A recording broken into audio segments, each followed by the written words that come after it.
د اپریل میاشتې 4مه نیټه د ماینونو د خطر په تړاو د خبرولو او پوهولو نړیواله ورځ ده. دغه ورځ یو ځل بیا په داسې حال کې راغبرګېږي چې لا هم په افغانستان کې یو شمېر سیمې په ماینونو پوښلي دي. افغانان تر دې دمه له دغه پټ دښمن څخه په آرام نه دي او وخت ناوخت یې دا افغانانو چې ډېری قربانیان یې ماشومان دي وژلي او ټپیان کړي دي. له لسیزو راهیسې ګڼ شمېر ماشومان او لویان د دغو ماینونو ښکار شوي دي. محمد اکبر چې په 19 کلنۍ کې د ماین چاودنې په پیښه کې خپله یوه پښه له لاسه ورکړې د خپل تیر او اوسني ژوند په اړه داسې وایي. ژوند سخت دی، هغسې مخته نه ځي، کار روزګار خراب دی، اولادونه لرم. دلته چې د معاش پیسو پسې ورځم هغه هم نه راکوي. 6 نفره فامیل لرم، د کورنۍ سرپرستي را تر غاړې ده. دوی ته باید ډوډۍ، اوبه او نور د کور اړین توکي یوسم. تر اوسه خو راسره هیچا کومک نه دی کړی. د 4 میاشتو معاش مې هم پاتې دی، هغه لا هم نه دی راکړی.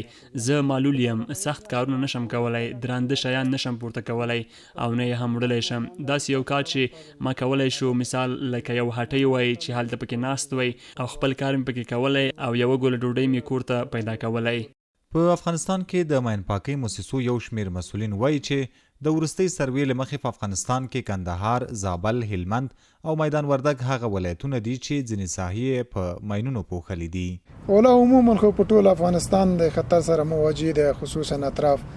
بیا په دې آخر کې داسې یو سروې شوی دی چې 4 ولایتونه هلمند، کندهار، زابل، میدان وردګ چې دا په عموم په 800 کیلومتره مربع ساحه په دې 4 ولایتو کې دا څه ملوث ده.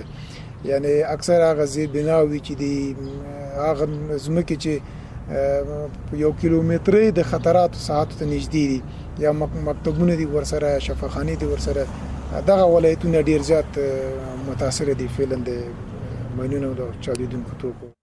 د سرپرست حکومت د شهیدانو او معلولینو چارو وزارت مسؤلین وایي چې له دوی سره په ثبت شوو 1,15,000 معلولینو کې 5مه یا 4مه برخه هغه معلولین هم ثبت دي چې د ماینونو ښکار شوي دي. د شهیدانو معلولینو وزارت په هغه کاري ډیټا کې چې د مرکز او د ګران هیواد د 3 ولایتو معلولین پکې ثبت دي، چې په هغو کې د ټولو ثبت شوي معلولینو تعداد تر اوسه پورې 1,15,000 دی. کېدای شي په دې کې 5مه یا 4مه برخه معلولین هغه معلولین وي چې هغه د ماینو له وجې څخه په مرکز او په ولایاتو او د ولایاتو په ولسوالیو کې په مختلفو زاویو کې د ماینونو ښکار شوي دي. په تیرو څو لسیزو کې د ماین پاکۍ په برخه کې له افغانستان سره ځینې هیوادونو مرستې کړي دي، چې له دې جملې څخه یو د افغانستان ګاونډی هیواد چین دی او د ماین پاکۍ افغان کارکوونکو ته یې روزنیز کورسونه ورکړي دي. په کابل کې د عمر ماین پاکۍ موسسې د پلان جوړونې مسؤل فضل رحیم رحیمي وایي په افغانستان کې اوس د امنیت ستونزه حل شوې ده. نوموړی اوسنۍ ستونزه د بودیجې نشتون یادوي او په دې برخه کې د نورو هیوادونو څخه د همکارۍ غوښتنه کوي. د پخوا په پرتله باندې اوس الحمدلله ډیر ښه امنیت دی. متاسفانه یو مشکلات سره چې موږ اوس مخامخ بودیجوي مشکلات دی، نو اوس زموږ د نړیوالو څخه دا جدي تقاضا ده چې دوی د ماین پاکۍ پروګرام یوازې پرېږدي، ماین پاکۍ پروګرام سره دوی کومکونه وکړي تر څو کوم ټاکلی هدف چې د ماین پاکۍ پروګرام لري باید هغه سرته ورسیږي. په تیرو 4 لسیزو کې ماینونو ګڼ شمېر افغانان وژلي، ټپیان کړي او د ویر په ټغرې کې نیولي دي. د معلوماتو له مخې د دغو ماینونو ډیره برخه د پخواني شوروي ځواکونو له لوري ځای پر ځای شوي دي او لا هم په اطرافي سیمو کې د عامو خلکو ژوند له ستر خطر سره مخ کړی دی. عزت الله احمدزی، CGTN پښتو، کابل.